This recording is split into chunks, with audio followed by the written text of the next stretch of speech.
YouTube is picking me up pretty soon. It seems to be a lot better than it was probably a few months ago. It's been pretty quick, so I've got to be pretty quick on the draw too. So there's not just a bunch of filler time before I get notified. So here's something that's not nothing. Hey, I think we're live. So what is up, guys? Admin Voss here, and today we're looking at E3 as a collective. It's the good things, the bad things, all sorts of things. We're breaking it down for you, and me personally, these are the highlights of E3 for me at least, but I do have a site pulled up that's E3 Recap 2017 or E3Recap.com where you can follow along if you'd like to, and go ahead and see the titles that I'm looking at. Before we get into those specific ones, though, I do want to discuss who had the best conference, who had the breast? Yeah, who had breasts, who had the best presentation, and honestly, there's gonna be some hurt feelings up in here. Maybe, I don't know, most of my subscribers, I assume, are Microsoft boys, but I don't know. You guys tell me, I'll find out soon enough. But for the most part, I think hands down, we can say that Microsoft took it this year. And before we even get to the semantics of that, I've seen a lot of people complaining, it's the worst E3 there's ever been. Fuck you. We say this every year. Every year is the worst E3 ever because some small shit happens, or some games aren't announced, or whatever, and then everyone gets their panties in a bunch. It's ridiculous. I honestly think in the past 5 years, this is one of the best E3s. In 2017, it's one of the best years for gaming in the past 5 years too, because there's so many games that are actually quality games. They're good games that you want to buy. Most of the time, I'm not hard-pressed to decide what I'm going to spend my money on, because it's pretty clear cut, but there's so many good games out. It's really hard to choose. And in a perfect world where money's not a problem, maybe games are a lower price, you'd get everything, you'd have every console, and everyone would be happy, but things are not that simple. You gotta spend money to get this cool shit, and, depending on where you go, it's more. Obviously, the consoles that are out as of now, with the exception of the Switch, are at a reasonable price. The Switch being the exception because, on its own, it's oh jeez, excuse me. On its own, it's like $300. Maybe that's something you can justify. Okay, that's fair. But the peripherals for the Switch are kind of outrageous. I don't know if you guys have seen that screenshot of the whole setup you have to do just to talk to people during online play. It's foul. It's really fucking foul. You plug the Switch into your phone and you have 2 or 3 different cables juggling between your Switch and your phone, not to mention the actual headset that you're wearing or plugging in. It's not too great, not to mention it's $300. You're paying as much for the console as you are just to talk to people during online play. So you might as well just don't talk to people. It's crazy, but that's what happened. Other than that, though, I'd say the Xbox right now is at a decent price, $299. Obviously, they had to bring it down by not selling the Kinect anymore. I used to have mine plugged in. I actually unplugged it this week because Cortana's not working anymore. I don't know if it's because I need to reconfigure my voice on it, but it's more or less become a paperweight. And I stuck with it till the end. Honestly, I really wanted to Kinect 2.0, but I mean, it is what it is. They're not even making games for it anymore, so why even have it? It's not helpful. The PlayStation's running around the same price range, I think, which is fine. I think the PS Pro is $400, which is reasonable. I think, well, I'll talk about the Xbox One X in a second, but, yeah, Sony had a bunch of problems with their stream. If you didn't happen to catch it, I'm kind of glad you didn't, because the whole pre-show, which no one watches, was absolute asswash. They announced Crash Bandicoot: The Insane Trilogy. Not a problem. And the actual problem with the whole show in general wasn't necessarily the content, though I will say Death Stranding and The Last Two of Us, or The Last of Us 2, did not make an appearance. I think that really hurt the overall content, but that's my opinion. They did put some heavy hitters out there, which we'll discuss in a second, but there was extreme lagging during the gameplay show-offs, the trailers, the teasers. I don't know why. It wasn't just on my end. Many people had this problem on different platforms. I went to YouTube, I went to Mixer, and I went to Twitch, and all of the gameplay was lagging at different intervals for different people, because I was talking to a few other people while they were watching it, and they had the same problem. So, I don't know what happened. Millions of people watched the other live streams and they were completely fine. I don't know. That's one of the reasons why I'd put Sony down lower as far as the overall is concerned. Nintendo was today. It was the last live stream for E3, and it did pretty well. I didn't get to see, I want to say most, but I watched the important parts, the important announcements. Although, to be honest, they didn't really put a whole lot out there. It's just stuff we more or less know about. They divulged a little bit, but for the most part, we are already in the know. So, without further ado, let's start the slideshow and talk about these games. Starting off with Sony. They had, I don't know, an interesting lineup, but to be honest, most of it didn't catch my eye. The things I wanted to be there weren't there, so I can't really give it props, but there's interesting stuff. Starting off with this Final Fantasy VR game. It's basically just fishing. What the fuck are you doing? What even are you? Like, what is this? I don't know what to say. I really don't. Good use of the VR.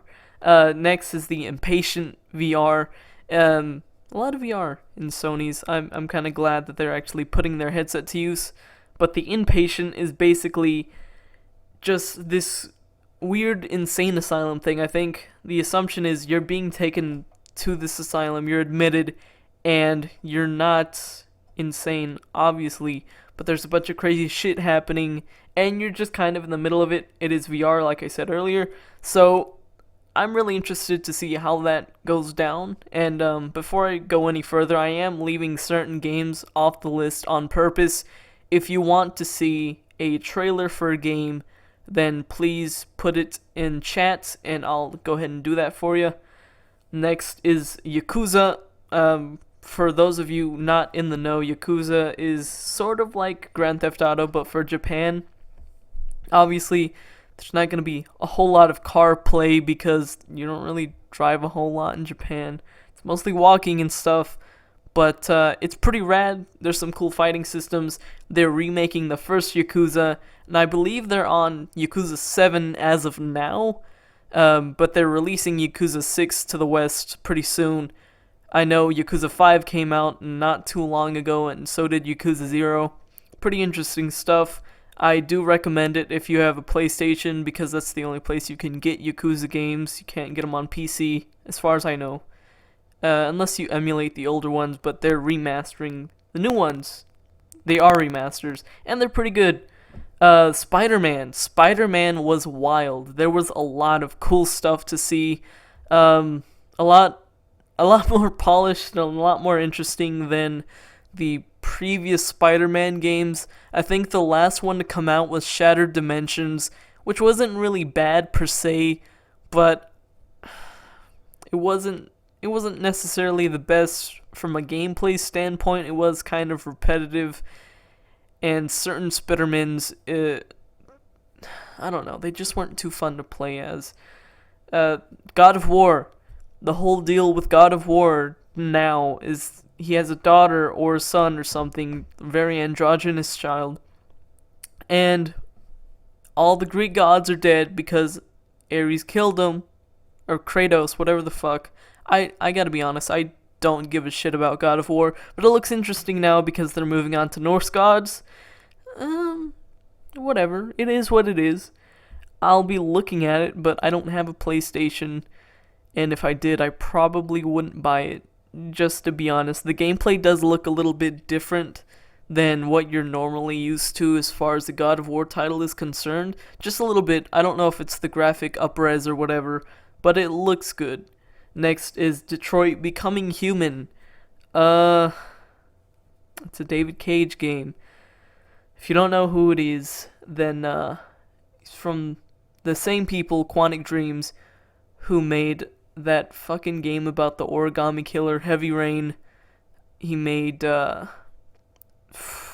Indigo Prophecy. I know Indigo Prophecy is kind of fucking stupid, and it's one of the older games. I didn't know they'd been around so long, but we'll see what becomes of it. Obviously, it's a really nice looking game because it is on the PS Pro, and even the PS4. PS4 games look great. It's an exclusive because Quantic Dreams, I don't know, Quantic Dreams loves to do that. So interactive movie type stuff, if you're into those kinds of games, this is definitely something to look at. And last is another interactive movie, Hidden Agenda. Now, this is one of the images going through on the slide right now, but this game is especially interesting because you can play it by yourself like a normal interactive movie, but there's a cool feature where you can play with up to 5 people, and you decide, amongst these people, what to do as far as making choices is concerned. So there's a PlayStation app that you download and you play with, and through your phone you can decide, oh, well, fuck, this person, they're injured and something's coming towards you to fucking kill you. Do you want to save them or do you want to save yourself? It's really, really fascinating.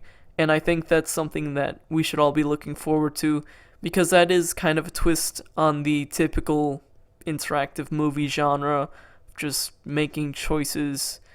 That's kind of it for Sony. Like I said, there's more stuff, and if you want more stuff or if you want trailers, please tell me in chat and I'll be happy to oblige. But I don't know. We'll move on to Microsoft because they had a lot of stuff to say.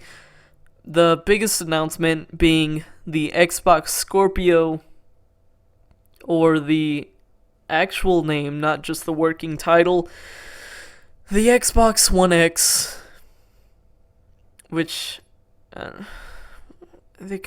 think Scorpio was fine, and that's a problem with all of these working titles for consoles, is that they sound a lot better as working titles, and when the actual name is released, it's just really anticlimactic.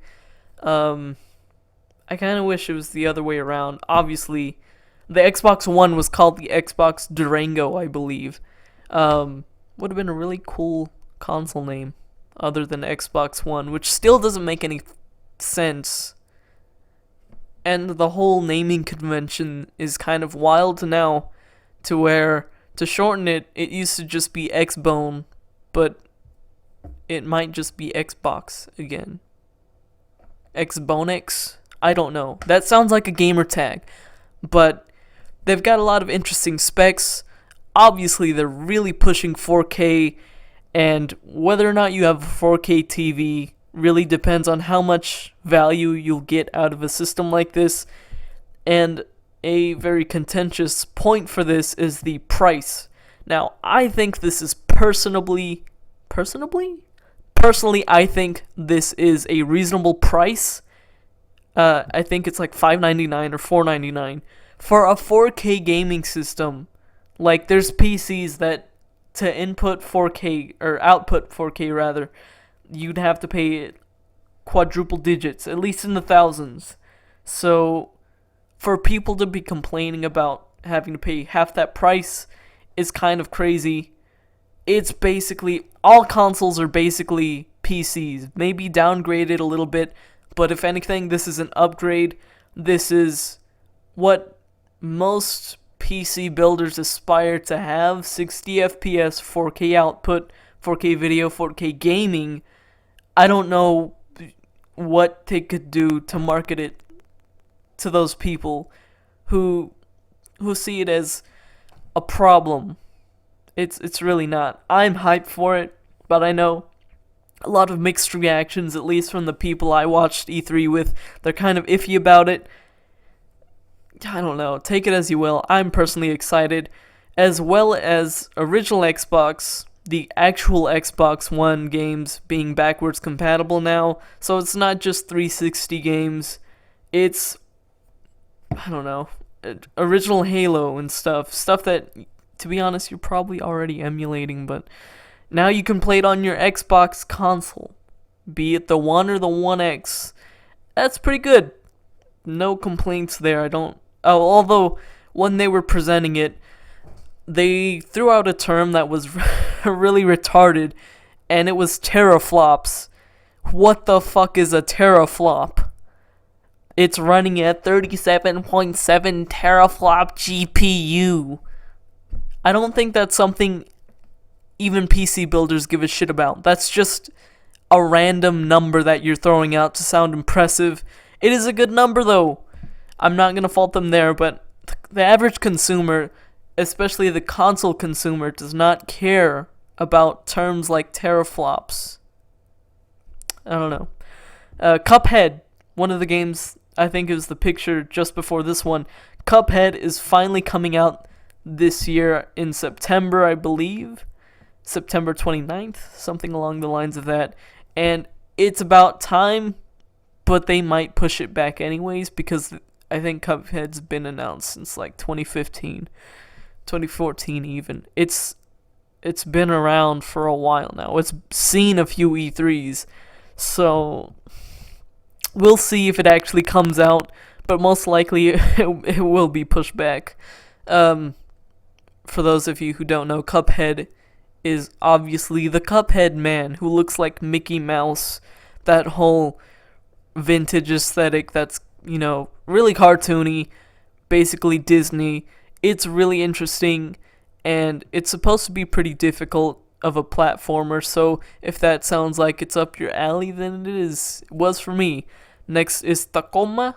Tacoma is something that reminds me of the Turing Project, or sort of like Portal. The main thing that got me was the whole aesthetic and the gameplay. From what I can gather, you're like on a space station, and there's these wireframe after images of people talking to you. I'm pretty sure those are avatars from like people who might already be dead, and it's pretty interesting. It's kind of difficult to explain. Again, if you want a trailer for any of these games, just drop a question in chat, and I'll be happy to oblige. Next is The Last Night. Now, there was controversy surrounding this game prior to it being released because the developer Tim Sorbet did voice some interesting opinions during the Gamergate scandal that personally I agree with. If you don't know what Gamergate it might still be happening. I don't care to keep up with something that dumb, but it's just, we oppressed the female gamers, and it's a load of ass wash. It's a bunch of social justice in the gaming industry, which is totally not. Why are you doing this? So he said some things that might upset the instigators of such an incident. Like I said, I agree with them personally, or with Tim rather, not with the SJWs, but that shouldn't have to take effect in this conference. He said before the entire game was even showed, he apologized, which I don't think he should have done. You shouldn't have to apologize for having a controversial opinion. If you legitimately believe in it, if it's something that you can defend, then you shouldn't have to apologize just because people got upset about it. That's where I stand on that, and I'm going to continue to stand there. But yeah, The Last Light, it's this cool cyberpunk game that reminds me of like not even 8-bit, but it's just this pixel art Blade Runner. It's fantastic. It's got great music. It's got a lot of cool aesthetics going on, and it's this whole cyberpunk world. It's a side-scrolling action game. I highly recommend it. I believe it's coming out sometime this year. And with all of these Xbox games, they're claiming 4K, obviously in preparation for the Xbox One X, which I believe comes out this year as well. So look forward to that. Next is Deep Rock Galactic. Kind of an interesting, it's a 4-player co-op game in the same vein of, I don't necessarily want to say Evolve, but you know that kind of setup. It's your crew versus the environment, except the environment isn't a different player, it's just its own thing. And you're mining stuff as dwarves, pretty interesting stuff. PlayerUnknown's Battlegrounds is making its rounds onto the Xbox system. I don't know. Honestly, I'm kind of burnt out on games like this. These arena type, you fucking team up with people or kill them or do whatever. I don't care. Kind of burnt out on games like that. But this seems to be capturing a lot of people's attention.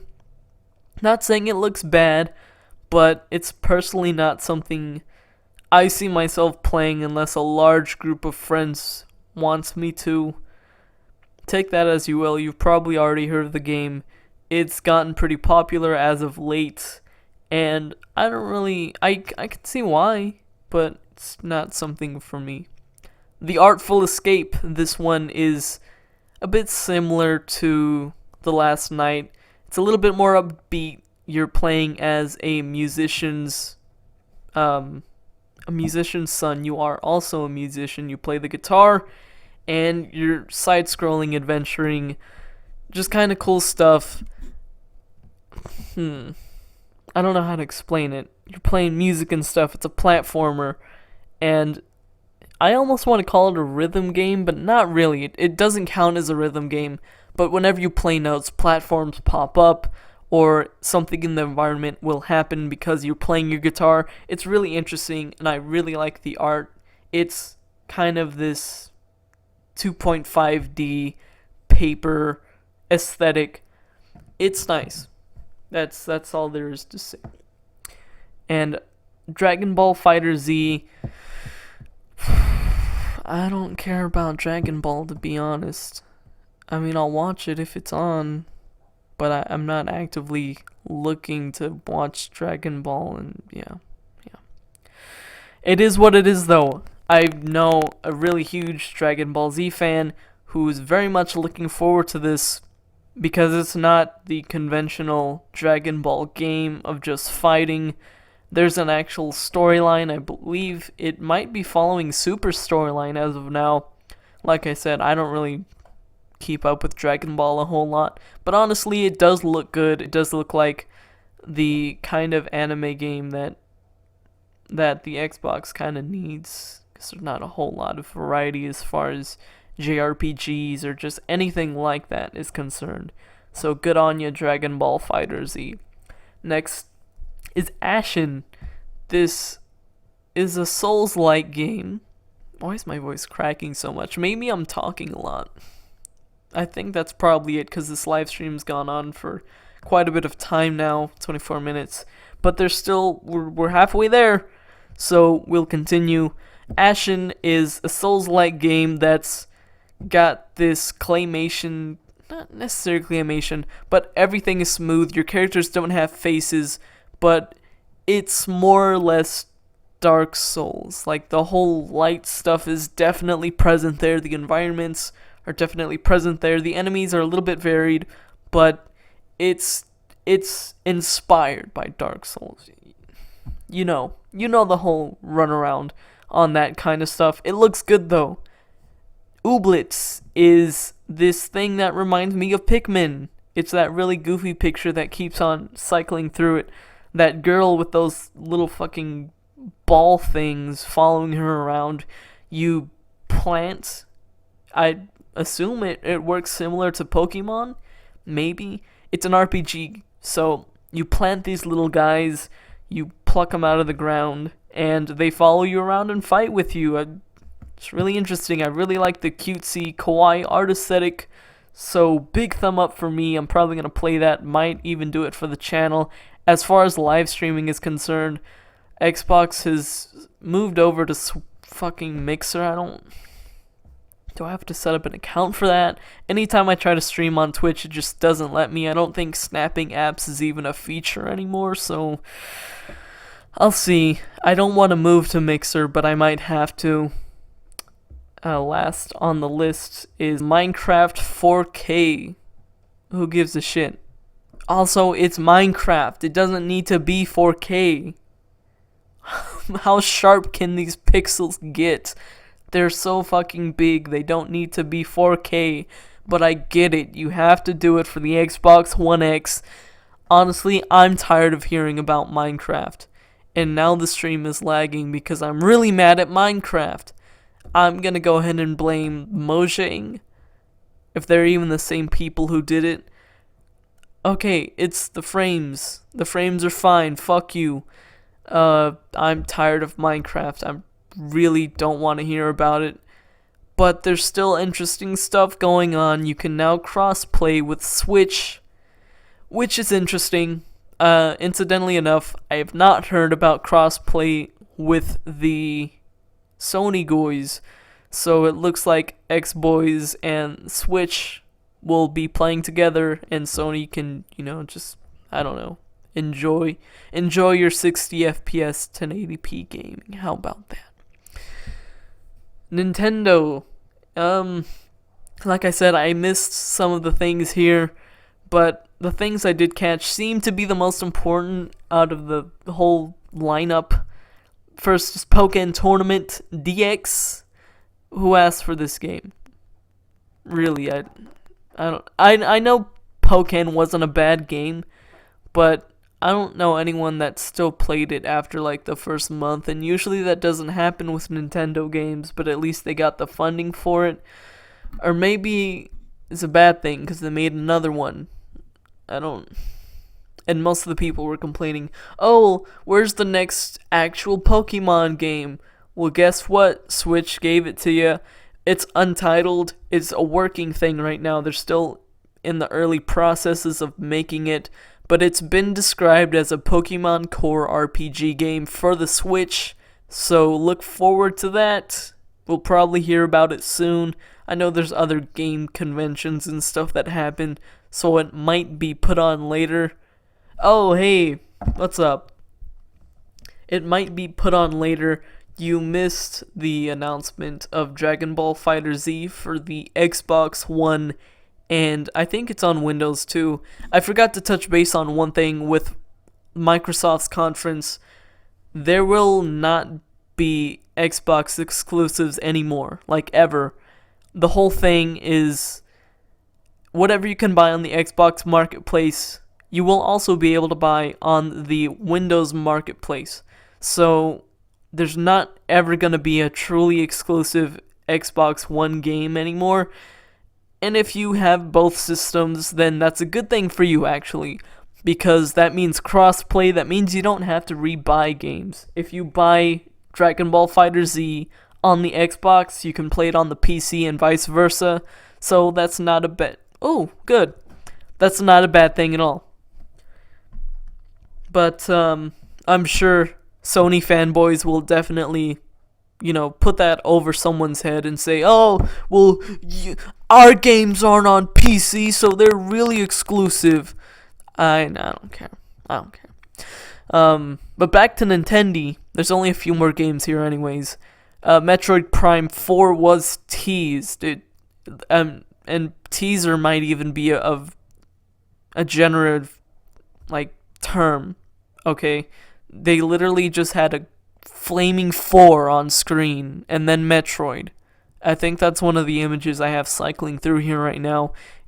Okay, I guess that's not. I would rather you waited to show me that and then put actual gameplay or an actual trailer behind it, other than a flaming fucking 4. But maybe that's just me. They are making a Metroid game for the 3DS. Why the fuck are you still making games for the 3DS? I don't know. Like, I don't know. It's a first party game, so whatever.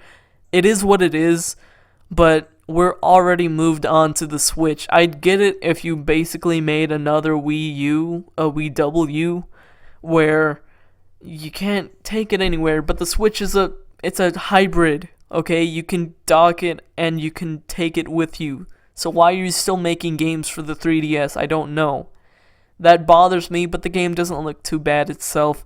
The heavy hitters from Nintendo's whole conference, Skyrim, stop fucking selling Skyrim. Please stop selling Skyrim. By the way, guys, there's like a Skyrim VR game. There's Elder Scrolls. There's a bunch of stupid Skyrim shit coming out. I'm tired of hearing about Skyrim. It's been 6 years since it came out, and they're constantly re-releasing the same fucking game. I'm tired of hearing about Skyrim, and I'm sure most of you are too. But guess what? You can use amiibos with the Switch version of Skyrim, and I'm telling you that it looks really fucking shitty. It's awful. I'm pretty sure I can link a picture to you, or you know what? I'll put it in chat. How about that? Because when you put the amiibo into the Switch, you get a little loot box in the game, and then you get to put Link's shit on, and it looks really fucking garbage. Like, really garbage. The Legend of Zelda aesthetic does not translate into Skyrim at all. So, it's really just jarring. But I'll let you see for yourself, and you can go ahead and tell me what you think about that. How about that?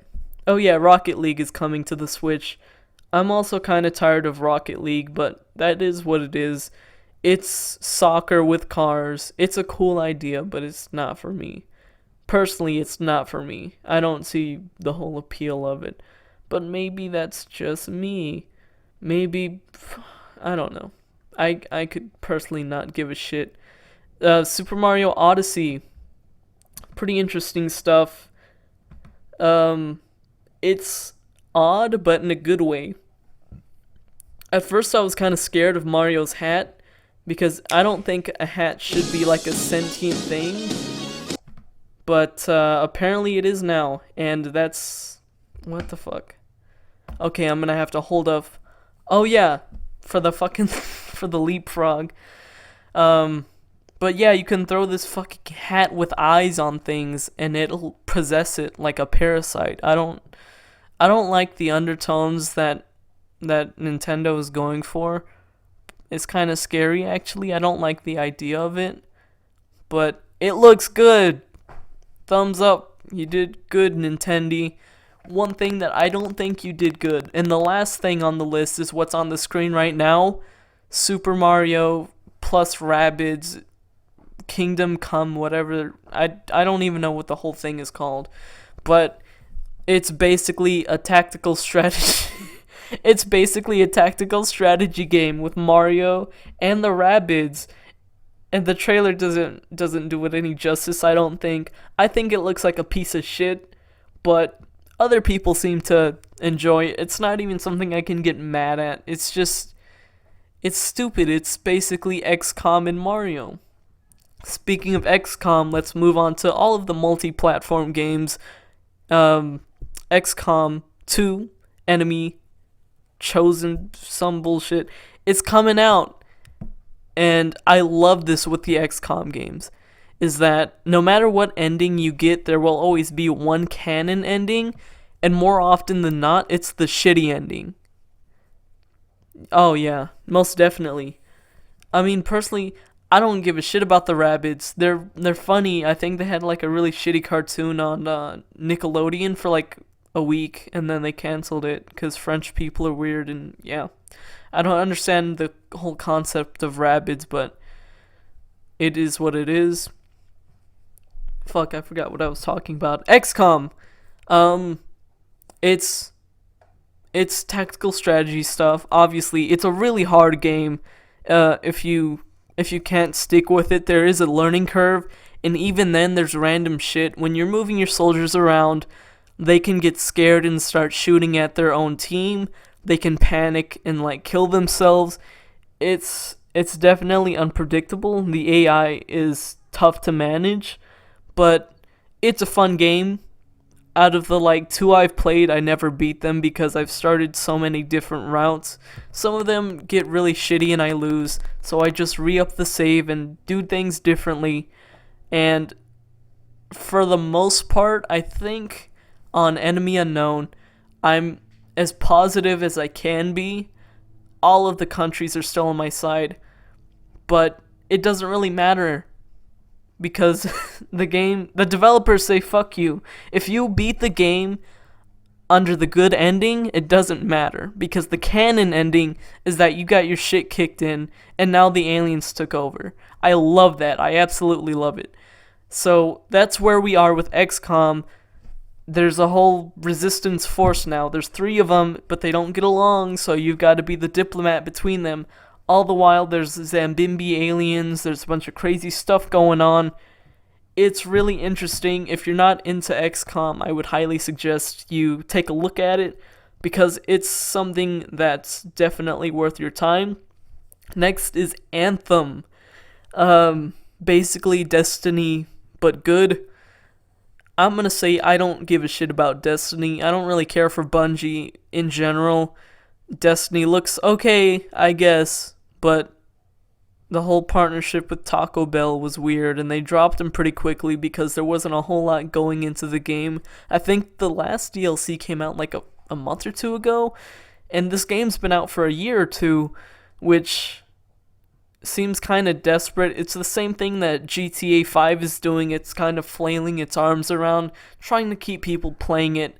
Honestly, it's not all that interesting, to be honest, but yeah.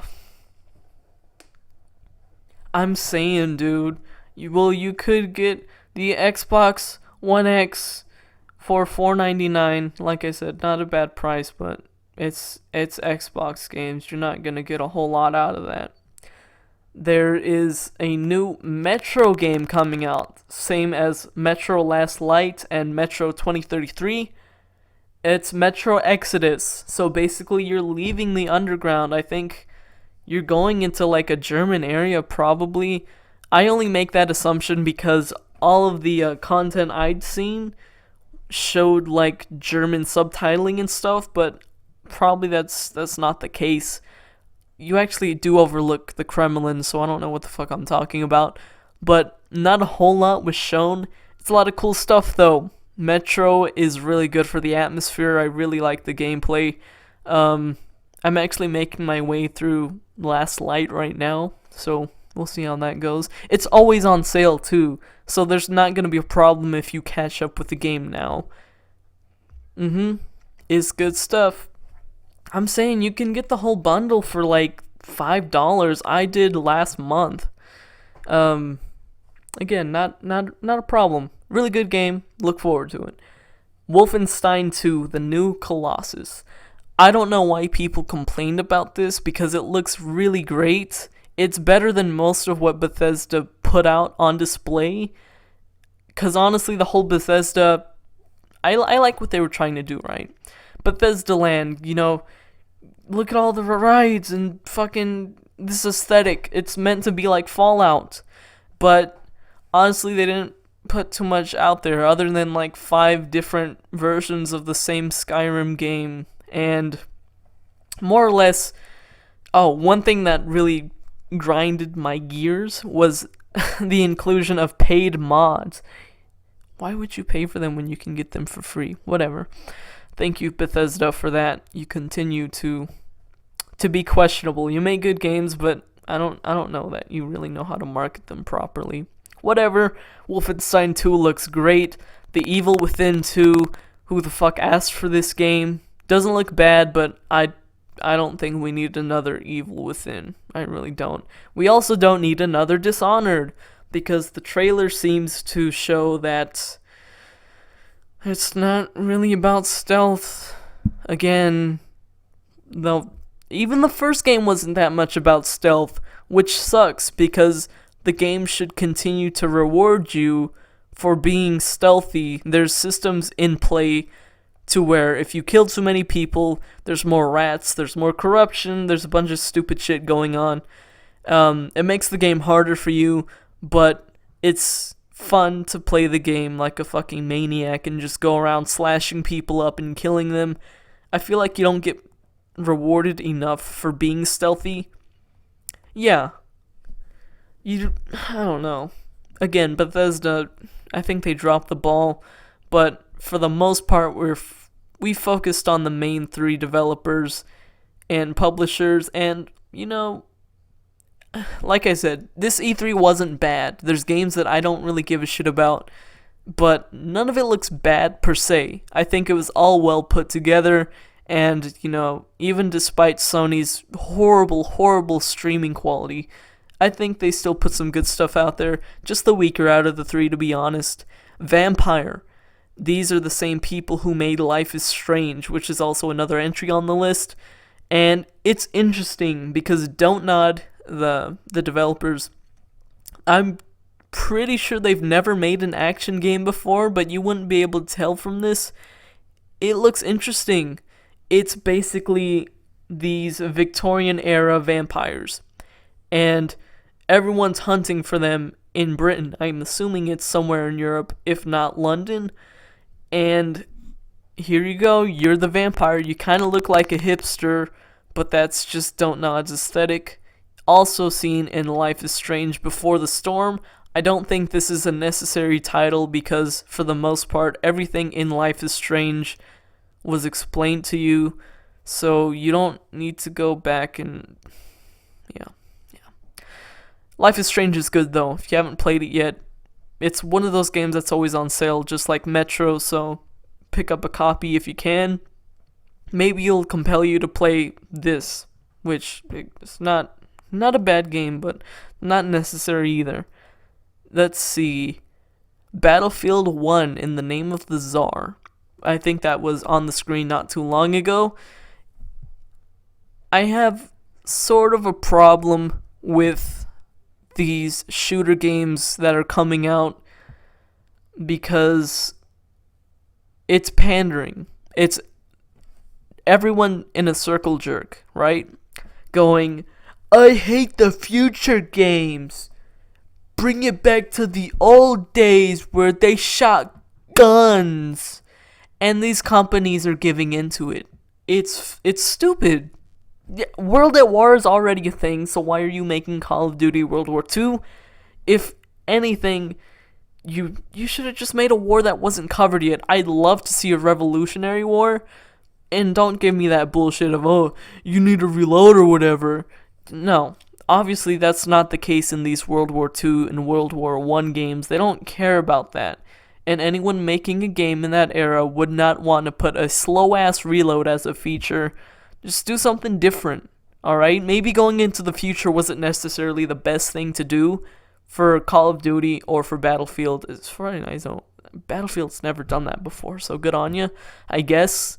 I kind of like Call of Duty for trying, but obviously their fan base is not too open to change, so they're asking for the same old shit, and people are gonna eat it up, as always.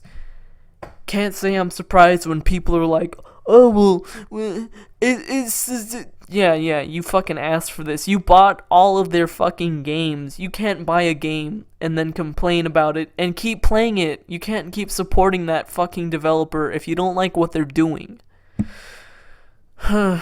Battlefield 1 in the Name of the Tsar. Looks interesting, but like I said, I'm not too keen on supporting Activision or EA too much. Speaking of which, Star Wars Battlefront 2, It's Battlefront. It's Star Wars. I don't care about Star Wars, but it looks interesting, and there's more content already than the full first Star Wars game, which is wild. The first Battlefront game released with like no story mode. It was just multiplayer, and they charged people $60 for it. I think it was best put by Cliff Bleszinski of Epic Games, because he's making a game that's sort of like it called Lawbreakers. He straight up said on stage, enough with the $60 for multiplayer game bullshit. This game's $30 and everyone cheered for it. Everyone knows you shouldn't release a fucking game for $60 with bare bones content. Legit, the beta was almost the full game. What the fuck? I don't know. They seem to be doing a lot of cool stuff here though. There's actually a campaign for the Empire, so if you ever wanted to be a stormtrooper, now you can. Even though the original Star Wars Battlefront series, yeah, whatever. Those were on the PlayStation 2. Why would Sony care about backwards compatibility? That's one thing I can also praise Xbox for doing. You know, you might not be able to find a whole lot of exclusives now, but at least you can play your old favorites. Can't complain about it. It's just more content. A Way Out. I think this is the last one we'll look at before wrapping this up. It's more or less a jailbreak kind of situation. It's co-op, so you and a buddy can orchestrate a whole escape out of prison, but you're doing it in your own ways. It's kind of difficult to explain, but basically you're both on your own little tangent. Maybe one of you is digging a hole and the other one is like taking the iron bars off of your window, but the whole goal is to meet together and then escape together.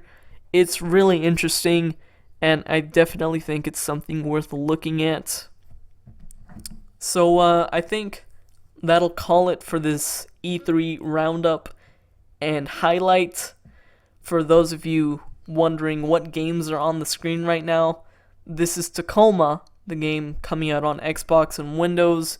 Again, not super happy about the basic abolishment of no more Xbox exclusives, but whatever. This is Last Light, the game I'm most hyped for, and there's a bunch of cool shit. I'm saying I'll drop a link in the description of this video and in chat right now. If you missed anything at all or wanted to see any trailers, there it is. Go ahead and get your eyes full and hopefully your wallet full too, because 2017's a great year for gaming, and this was a great E3 2017. I don't care what the fuck anyone says. Fight me on it. So, thanks for watching, everyone. Like, comment, subscribe, do all that good stuff. And thank you for watching.